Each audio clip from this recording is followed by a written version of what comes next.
Good day, ladies and gentlemen. My name is Mary O'Day, and today I'm presenting my thesis on top executive green mindset and sustainable competitive advantage of food and beverage manufacturing firms in Ghana, the mediating role of green involvement and the moderating influence of ethical climate.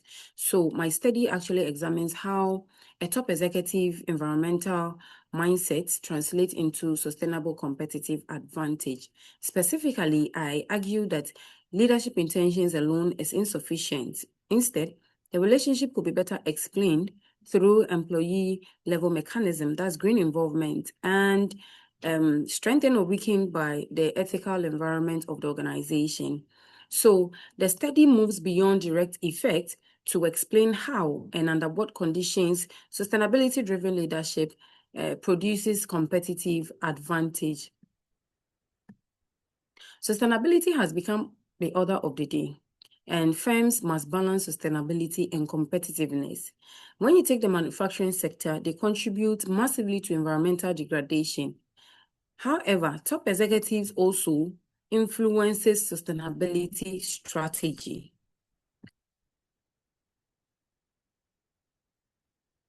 Now, the core problem here is the disconnect between sustainability intentions at the executive level and the actual organizational outcome. So, in the food and beverage manufacturing firms in Ghana, the executive demonstrates a strong environmental commitment. However, this commitment does not consistently translate into sustainable competitive advantage. Existing studies focus mainly on direct relationship, having limited attention to the how and when this relationship works best. The study actually seeks to achieve 6 main objectives.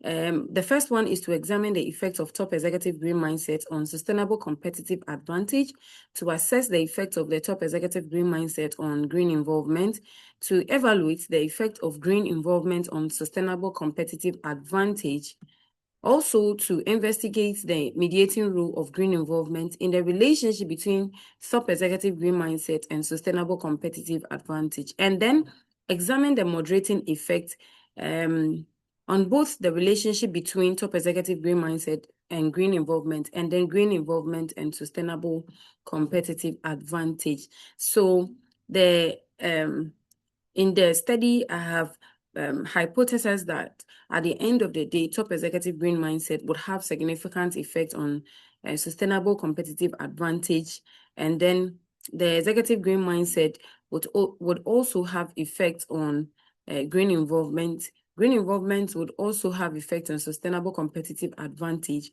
and then green involvement would also mediate the relationship between top executive green mindset and sustainable competitive advantage. And then ethical climate would moderate the relationship between both top executive green mindset and green involvement, and then green involvement and sustainable competitive advantage.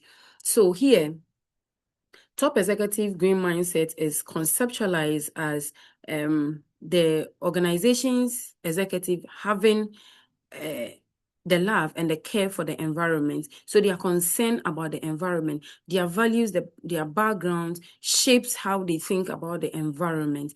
And then green involvement here is introduced as a mediator to explain that it is the pathway through which the organization's executive intention at the executive level will translate into a sustainable competitive advantage. So what I'm saying in this study is that yes, the executive might have the intention, but then if the employees in the organization, those who are confronted with the daily operations of the organization, if these people are not engaged, if they are not participating, if they are not involved, then there will be some sort of weakness in this relationship. So I say that green involvement will be a pathway that the intention of the executive will translate into a sustainable competitive advantage in the organization. Then the ethical climate here is the general atmosphere, what constitutes the right and wrong in the organization, the value they have, the respect they have for rules and regulations in the organization. Both executive and employees having that intentions of doing the right thing even when no one is watching. And when this atmosphere is there, people respect rules and regulations. People care so much that they do even when they are not asked to do the right thing. Then the relationship here will be strengthened. But when it happens the other way around, then there's a likelihood of the relationship being weakened. Then sustainable competitive advantage here is conceptualized as the organization having an edge, a long-term edge over its competitors.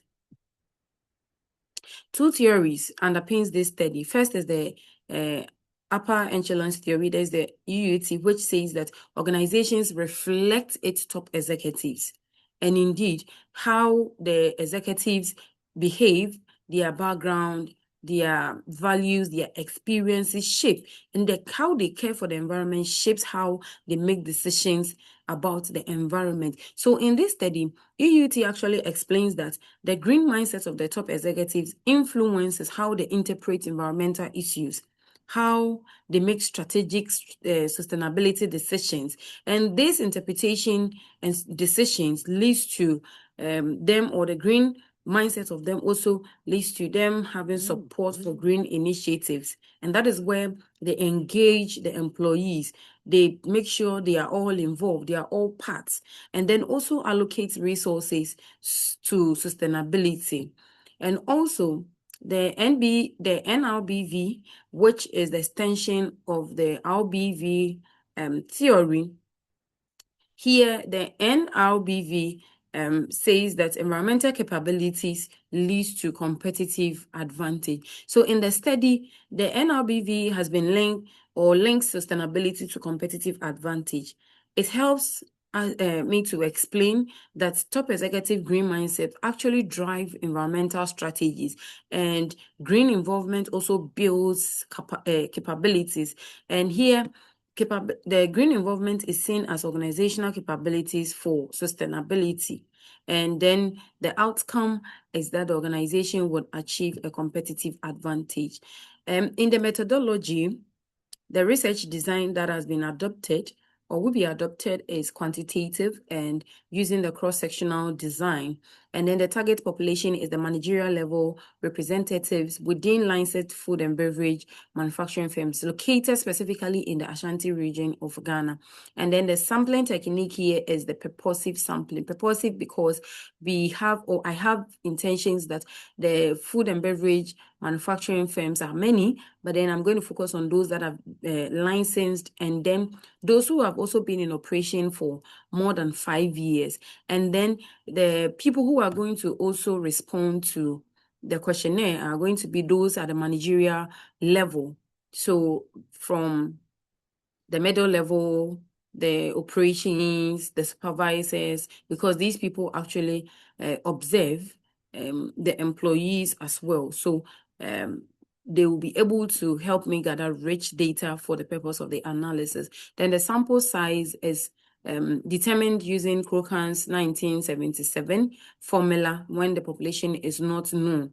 And so the sample size that has been estimated here is 384 respondents. And then data collection instrument, I'll use structured questionnaire through Google Forms, and then to be shared via both email and then WhatsApp platforms, so that I'll be able to reach out to these people at a convenient space. And then the data analysis, I'll use both SPSS and then Smart PLS. Smart PLS will be used for the SEM, and then SPSS will be used to run both EFA and then CFA. Thank you very much for your time. I'll come back and share the findings of this beautiful research. Thank you.